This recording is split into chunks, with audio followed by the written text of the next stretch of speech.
Hi வணக்கம் நமஸ்தே நமஸ்காரம். நான் உங்களோட இன்னைக்கு நான் என்ன செய்ய போறேன்னு பார்த்தீங்கன்னா சிந்தாமணி சிக்கன் தான். சின்ன வெங்காயம் சிந்தாமணி சிக்கன் தான் நான் செய்ய போகிறேன். இந்த வீடியோவில் எப்படி செய்யுதுன்னு போய் பார்க்கலாம். சிந்தாமணி சிக்கன் செய்யறதுக்கு வந்து பார்த்தீங்கன்னா சின்ன வெங்காயம் போட்டுக்கிறோம். அடுத்து வந்து பார்த்தீங்கன்னா தனியாத்தூள், சோம்பு, காஞ்ச மிளகா இந்த மூணுத்தி போட்டுக்கிறோம். கூட வந்து பார்த்தீங்கன்னா கறிவேப்பிலை போட்டுக்கிறோம். அடுத்ததாக வந்து பார்த்தீங்கன்னா எண்ணெய் ஊற்றிக்கலாம்.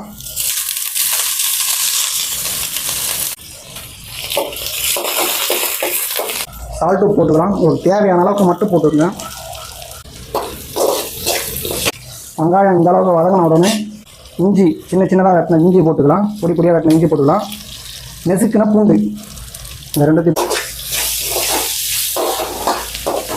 நல்லா கழுவி வாஷ் பண்ணி எடுத்த சிக்கனை போட்டுக்கிறோம்.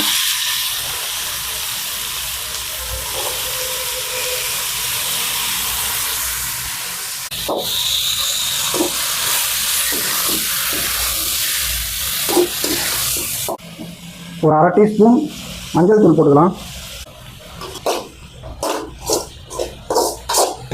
உங்களால் முடிஞ்சால் என்னோட சேனலுக்கு சப்ஸ்கிரைப் பண்ணுங்க, மறக்காம பெல் பட்டனை எடுத்துங்க.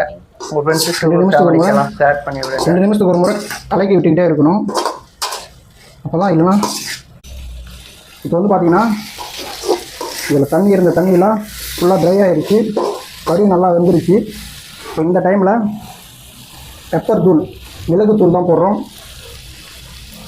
ஒரு ஸ்பூன் போடுங்க பெப்பர் தூள், ஒரு அரை கிலோவுக்கு. இப்போ தான் நல்லாயிருக்கும்.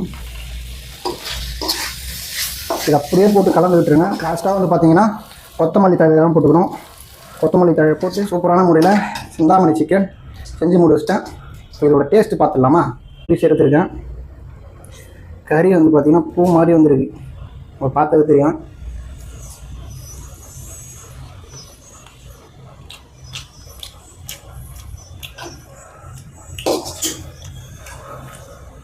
அடிப்பொலியான டேஸ்ட்டு. நீங்களும் இதே போல் செஞ்சு சாப்பிட்டு பாருங்கள்.